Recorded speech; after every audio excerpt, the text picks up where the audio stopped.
Virgin. Beauty. Bitch. Podcast. Inspiring women to overcome social stereotypes and share unique life experiences without fear of being defiantly different. Your hosts, Christopher and Heather. Let's talk, shall we? Beauty. What does beauty mean to you? How does it affect your life? Is it something you have, or is it something you create? Over the next few weeks, we'll be looking deep into the eyes of beauty on a personal and on a social level.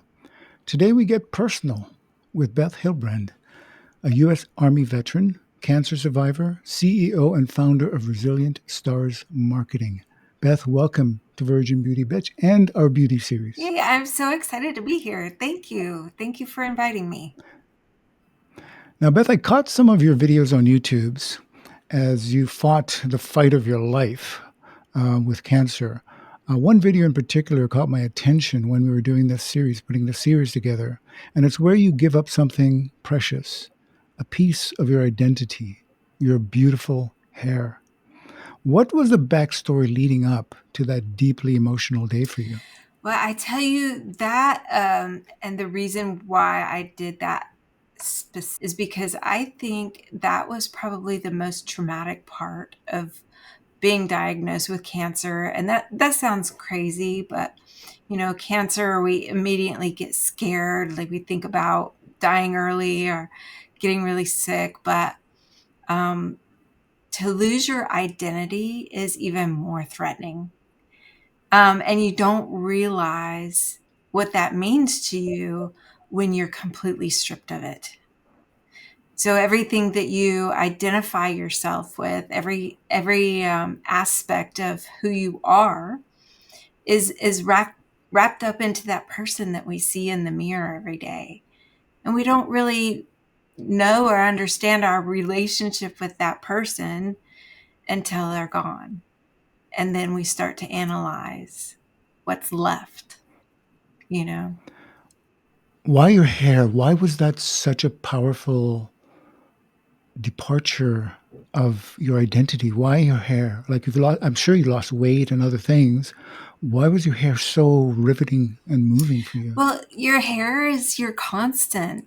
It doesn't matter how much your weight goes up and down. It doesn't matter how you feel that day. It doesn't matter what you're dressed in.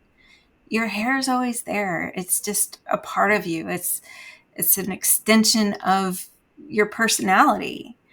And so it's more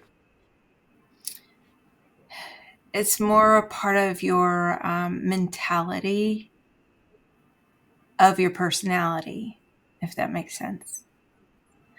It's hard to describe what it feels like to have that stripped away. And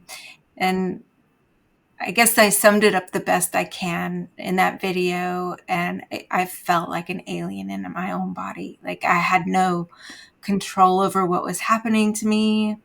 I knew I was going to lose my hair, but I had to figure out how I could maintain some of the emotional control of what was happening to me. So when I started chemo, I knew that it was only going to take, 2 or 3 weeks or so. And my head full of hair was going to be gone. And I had to kind of process what that was going to be like. And so for 2 or 3 weeks, it was like all I could think about. And so I knew after my second treatment, I believe it was, I knew that that's when it really starts coming out, or maybe it was the first treatment, like 2 weeks later after the first treatment. And my head started feeling tingly and kind of itchy and irritated. And it's kind of a gross feeling, and you just couldn't stop but to touch it. And I remember one night watching TV downstairs with my boyfriend, and I wasn't paying attention to what I was doing, just kind of running my hands through my hair. And, hair would come out, but I just kind of like dusted off beside the chair. Well, I went upstairs I came back downstairs the next morning and there were piles of hair on both sides. And it was dark, so I didn't even realize. So it was really the next day. I said, you know what? I'm going to just take control of this situation. It's driving me crazy. And I'm just going to, you know, do something about it. I woke up that morning and I took a long shower, and I had learned from a YouTuber, there's actual process that you could do to help get it all out. And it's just massaging it in the shower with conditioner and running a fine tooth comb through your hair as much as you can until it doesn't come out so much anymore. And I did that, and I got out of the shower and I was bald. It was insane. And I was in shock at that point. So I went down to my boyfriend. He works from home, and so he was in his office. And I looked at him and just fell apart. And I said, I'm going to have to shave it now. Sorry. Oh, that's perfectly okay. So I sucked it up, but he was so sweet. He just, whatever you want to do, whatever you need me to do. So I said, I want to document this moment in my life because maybe one of my family members or somebody out in the world is going to need to see this experience and know they're not alone, and know that it's okay to be pissed off about it. You know? Mhm. So I filmed it when he was shaving my head, and that was the video I shared on my YouTube channel. And I didn't tell my kids that I filmed it or anything. I let them know that I was doing it, but I didn't know they didn't know I was videoing it. So I just kind of set it aside. I wasn't ready to release any of what was going on to me in public at that point. Everything happens so quickly when you're diagnosed. Like, it's just a whirlwind of stuff that happens to you, and you just, like, I think you're in shock most of the time anyways. So once I finally got through chemo, and that was rough, I was sick a lot. I did lose a lot of weight, but the nausea medicine really helps with that. But it's quite an experience, and I share a lot of those details in my cancer story video as well. But losing my hair was something that I couldn't hide. You know, I can hide my cancer. I can pretend that I'm feeling well. And sitting here talking to you, you have no idea. I look healthy. I have a lot of pain left over. My memory lapse, it drives me crazy. You know, I still have side effects, but you just never know what people are going through, and they can hide a lot. But without your hair, there's nothing to hide behind. Thank you so much for sharing that really pivotal moment in your journey. I find like your words and how you decided for yourself, like that you wanted to claim that moment and you did what felt right for you to massage your scalp and and make that choice rather than waiting for, more to fall out. How did that feel for you? I mean, I'm sure like it sounds like it was a shock to the system just to see the aftermath, but like to say this is like there's still choices that I can make within this circumstance that I'm in. Was that how did that feel for you? Yeah, and I had to play out that scenario in my head over and over again before I came to that moment, just so that I could kind of mentally prepare myself for my reaction. I knew it was going to be shocking to see me bald in an instant. So I decided I had a plan going into it. I said, you know what? I'm not going to sit around and cry about it. I'm not going to crawl back in bed and throw the covers over my shoulder or over my head and cry about it. I said, I'm going to claim it. I'm going to put a sexy dress on. I'm going to put my makeup on. I'm going to even wear some fancy eyelashes. And I'm going to claim this shit. I'm going to just own it. And so I did. As soon as Buddy was done buzzing my head, I put my makeup on, I put my lashes on and a sexy dress on, and I took pictures. I said, this is the new me. I was just reading an article that was talking about hair and its meaning, it's specifically to women, and this thing that you just mentioned there of putting on a sexy dress, something that made you feel your femininity, your hair externally represents that for you. Do you can you relate to that word and that feeling that you had after looking at yourself, as you say, like an alien? Yeah, I really didn't feel like I was from the same planet as everyone else, because now I'm not the same as everyone else. I mean, we are all unique and special in our own ways, but you never really know the depth of that until you're stripped down of your um, outer identity and all you have left is what's inside. I want to ask you this. Before that situation, before that day, would you say to yourself, I am a beautiful woman?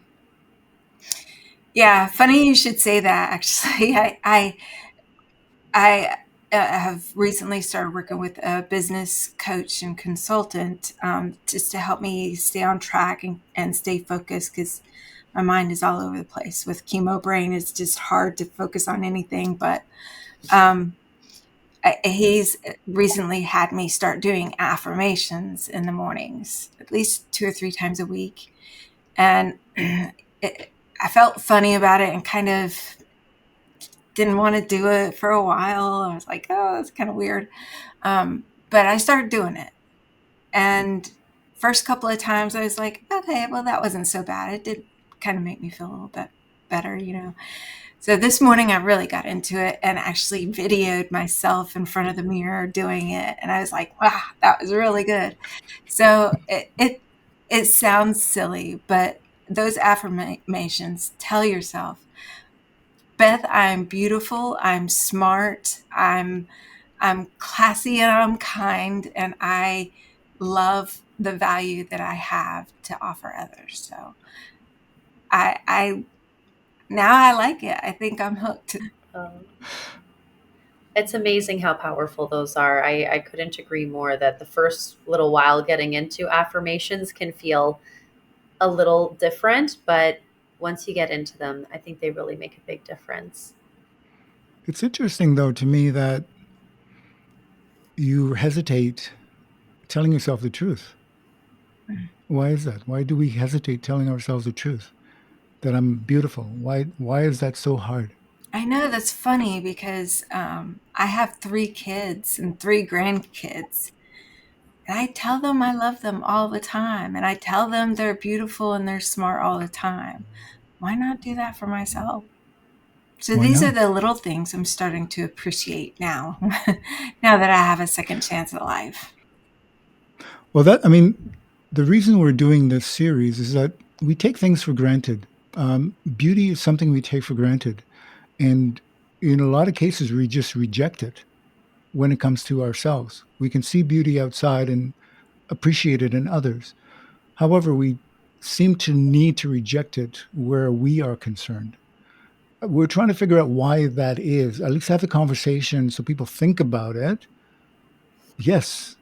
Why is it that you're not beautiful? Well, I could share my perspective on that. Yeah. I think it all comes from the little child in us. And we all have our child inside of us who we are when we were little. Our worthiness, I think, come from before we even understood the world, before we were conscious of our I am.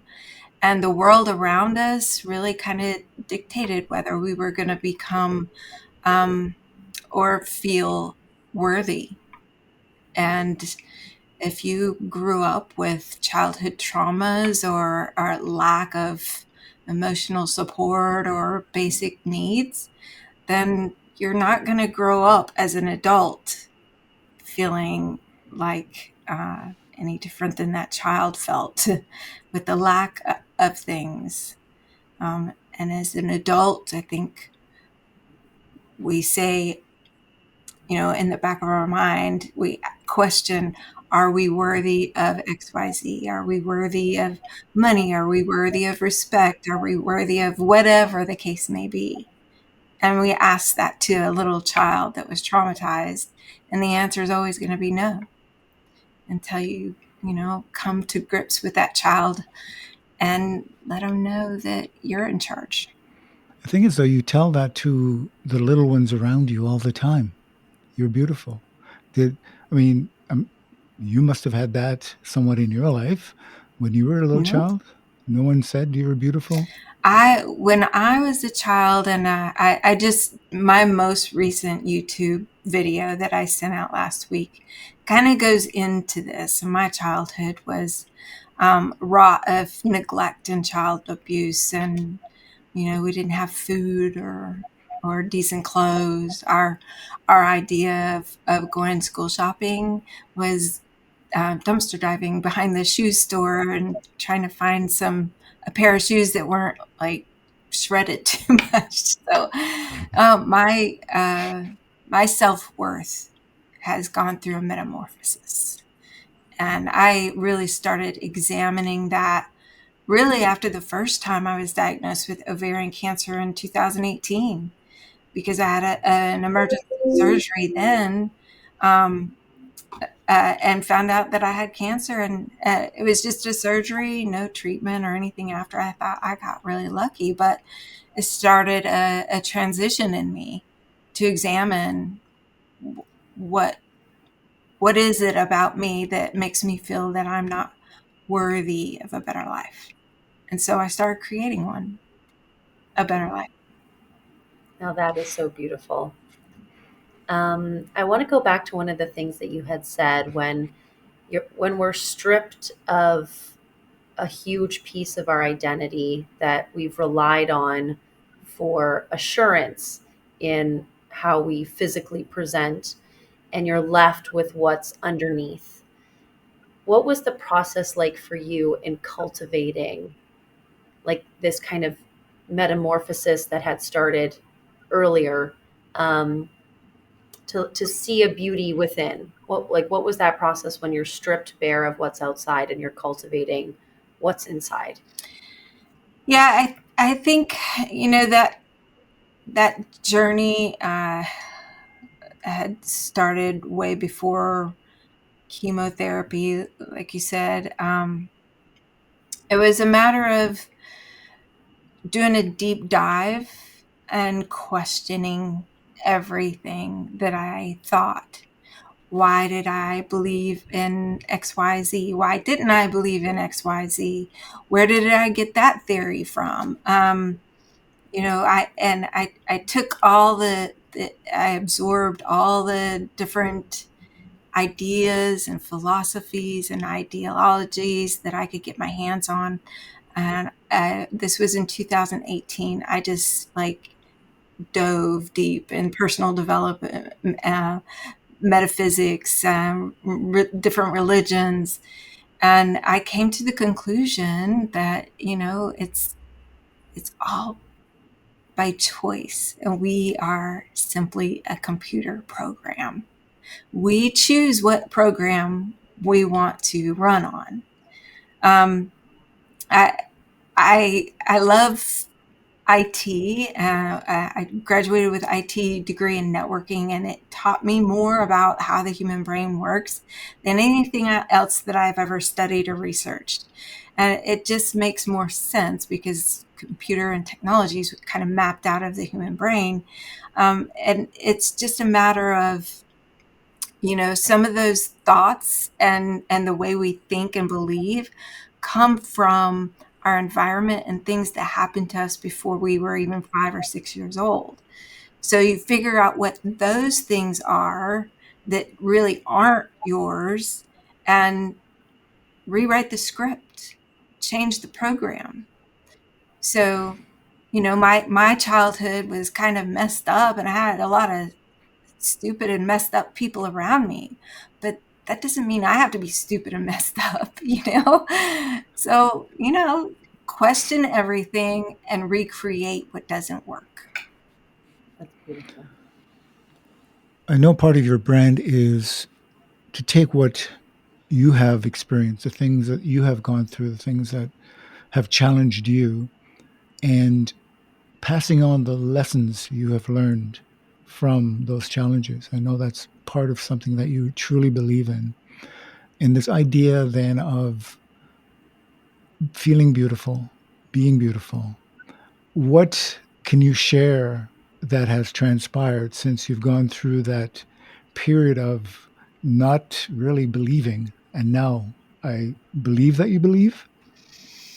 Well, what I believe is that we are all starseeds. We are all part of the same body, and there's no difference among us. We either see what we love or see what we hate in each and every one of us.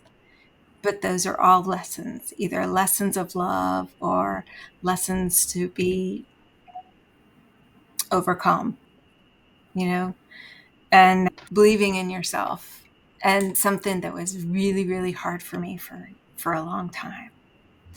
I believe more in myself now than ever. And what gift cancer has left behind for me is the fact that I don't have to worry about what anybody thinks. I'm living on borrowed time. So I have a goal. I have a vision of what I want to leave behind. I have 3 beautiful grandbabies. And everything I do at this point forward is what legacy I'm leaving behind for them. So it doesn't matter how insecure I might be. It doesn't matter what mood I might be in. I still need to work on my pursuit, my purpose, my goals in life, because I've been given this gift, and it doesn't matter what anybody else thinks. It doesn't matter what I look like, what I sound like, how much I remember what I'm talking about or not. It doesn't matter as long as I keep moving forward and am grateful for the time that I'm here.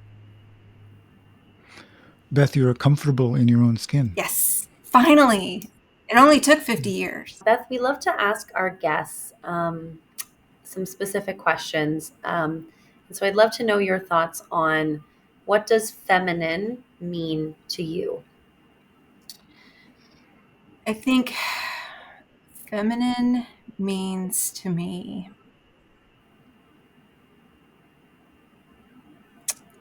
feminine means creative, art,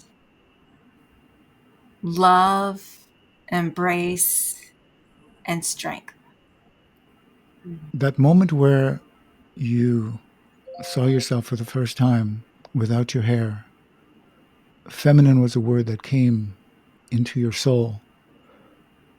What was the meaning in that moment for you, for that word? Well,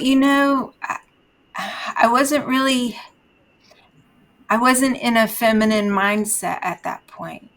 I think those few moments just after my head was shaved and I'm freshly bald, I'm not identifying with a man or a woman, feminine or masculine.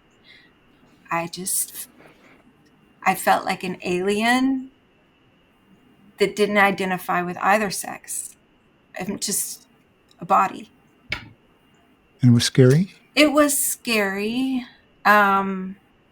And maybe that's why I felt like it was really important for me to get in that dress and get dressed up and put my feminine back on immediately, because I wanted to give back to myself what had just been stripped away, which was that feminine identity.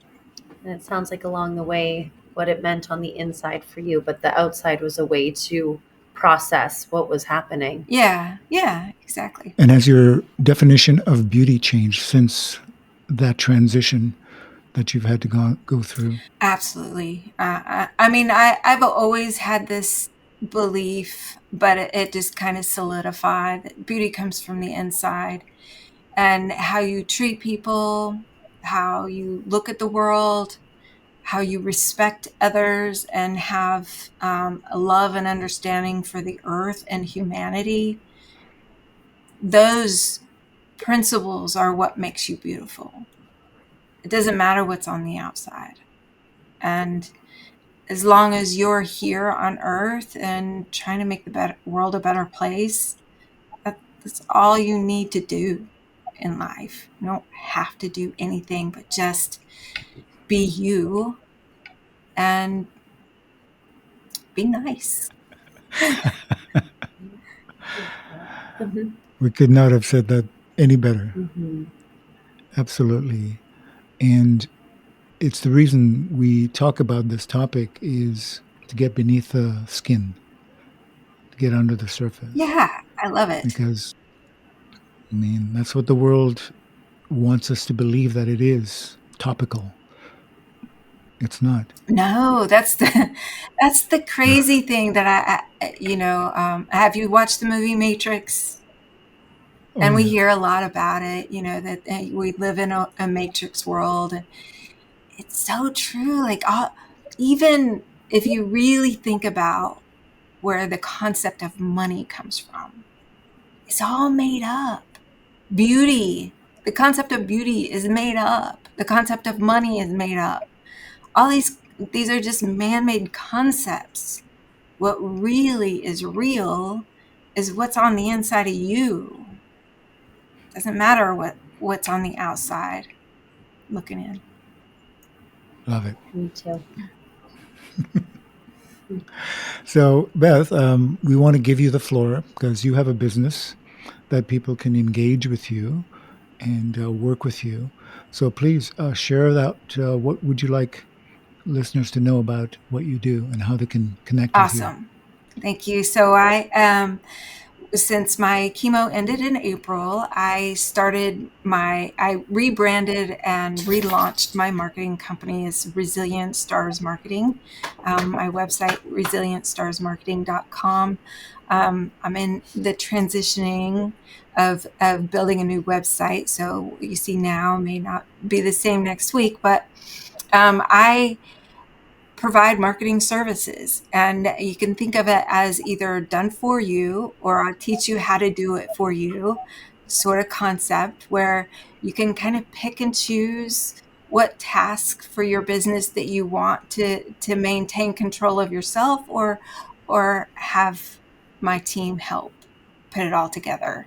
We have experts in SEO optimization, web building, funnel creation, and AI automation, all those things. So I've just recently aligned myself with a great platform called Graphy, and I'll be hosting webinars every single month, and just to give a little bit of value to those who are small business owners, coaches, and consultants that are looking for marketing services and looking for a platform that will save them a ton of time and ton of money. And it's just a little 30-minute educational webinar that no matter what level you are, whether you're a solo entrepreneur just kind of getting your brand started, or you're already at the helm of a thriving business, it's my perspective and the tools that I share that can save some money. And what's the website that you would like people to land on? ResilientStarsMarketing.com. ResilientStarsMarketing.com. Yes, and you can email me at Beth@ResilientStarsMarketing.com. And check out YouTube. Oh, yes. And that's Beth Talks at Beth Talks RSM capital. Fantastic. Thank you so much for basically exposing your innards to us Thank you. in this journey that you've been through. You got out the sensitive stuff. So you're a pretty good interviewer. You dug deep. Maybe it needed to come No, out. you're just a wonderful person to talk to. Thank you. That's basically the bottom line. It's a pleasure to meet you both. And if I must say, men are not supposed to just tell strangers they're beautiful, but I think I know you a little bit more, that I can say you're beautiful from the inside out. Thank you for doing this. Thank you. I appreciate it. It's been such a joy to have you, Beth. Thank you for being vulnerable with us, because that is the stuff that really hits home and helps other people feel, as you said, not so alone. So thank you for going there. Well, thank you for giving me a platform to let it all out. And this series will continue on beauty. We'll be looking at different aspects and just discussing things that we keep in our minds but don't necessarily talk out loud. So come back and join us. And you've been listening to The Virgin, The Beauty, and The Bitch. Find us, like us, share us. Please come on back. And again, next episode, more on this topic of beauty.